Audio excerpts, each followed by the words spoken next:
सिराज भगवान में आपके रहते हुए कोई हमें उंगली बता सकता है ना, कोई ऐसा हवन ज्यादा पाप लिया है सिराज महबा पे चढ़ाई कर सकता है। तो फिर उदासी किस बात का है? मैं शिकार खेल कर वापस आता था, उस रोज तूने हंसता चेहरा बनाकर यार उधर को सिंहासन के पास तूने आती थी। आज उदासी किस बात का है वो मुझे बताओ।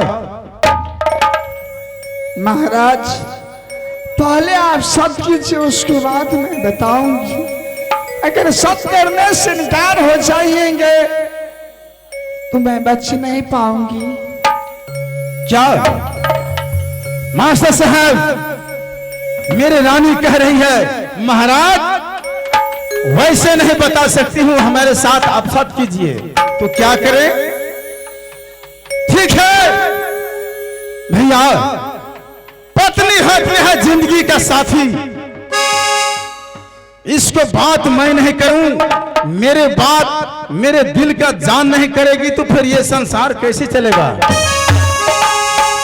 एक सत दो सत ब्रह्मा विष्णु सत, एक सत दो सत ब्रह्मा विष्णु सत। रानी मोरंगर वाली, अगर तुमको कहा हुआ ये रुद्र सिंह नहीं करेंगे तो आशिकाश नरक वास। बताओ किस लिए सत करवाई है?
महारानी, महाराज आज मैं तुमको उदासी देखा, आज मैं सत्य को वचन दे दिया।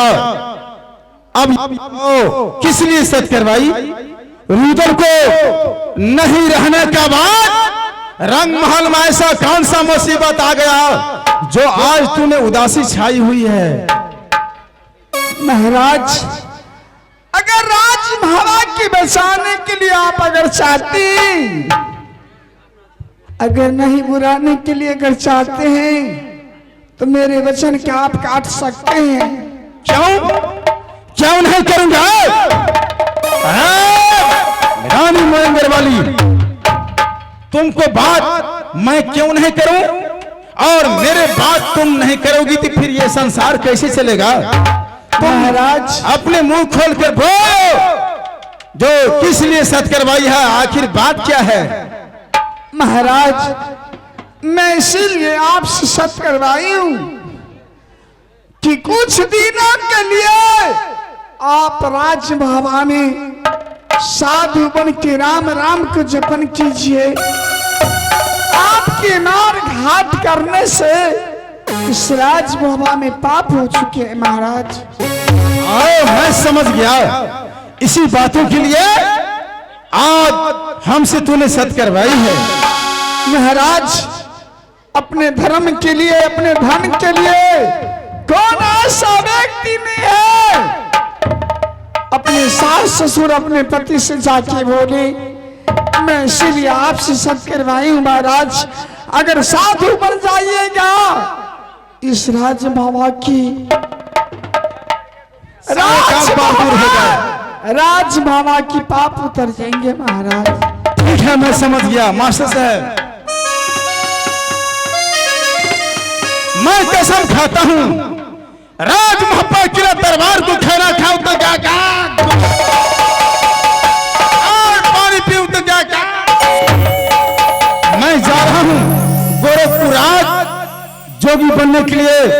तुम यहां से रंगमहल चली जाओ, मैं यहां से रवाना हो जाता हूं।